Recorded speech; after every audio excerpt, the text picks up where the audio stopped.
vind het mooi hoe de regering, onder leiding van eenmaal met de ministers, aangeven dat het toerisme belangrijk is, economische ontwikkeling. Aan de andere kant is het voor de mensen ook goed dat de natuur behouden blijft, de gemeenschap versterkt worden. En de regering zet alles in op de samenwerking met Nederland, met de parlementariërs, maar ook met de regering. En ik denk dat we er samen een heel eind komen. Er liggen heel veel kansen. Ja, we hebben een goed gesprek gehad. Vorig jaar was ik ook hier.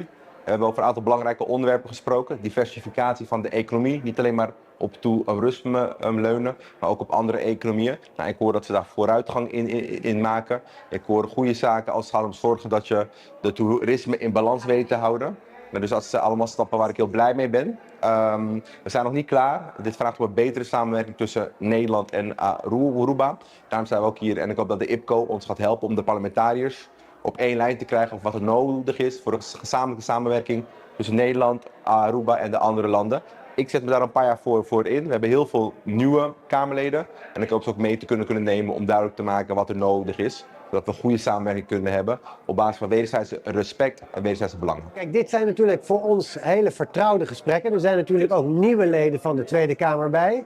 En ja, wij zijn toch altijd weer aangenaam verrast door de openheid van het kabinet over de uitdagingen die hier zijn. Maar ook de goede ontwikkelingen die Aruba elke keer laat zien. De samenwerking in het Koninkrijk, de Rijkswet Financieel Toezicht. De hele discussie over de raffinaderij en de ontmanteling en de nieuwe kansen die dat biedt. Dus ja, ik bedoel, we gaan hier als blije parlementariërs weg. Ik zie een vooruitgang omdat we investeren als koninkrijkspartners in elkaar. Ik zie ook bij het kabinet van Aruba dat men echt samenwerking wil met Nederland. En Nederland wil ook samenwerken met Aruba en natuurlijk de andere landen en eilanden. We hebben hier natuurlijk recent een hele spannende periode gehad. Toen 3 januari er een situatie was, Amerika, Venezuela, etc.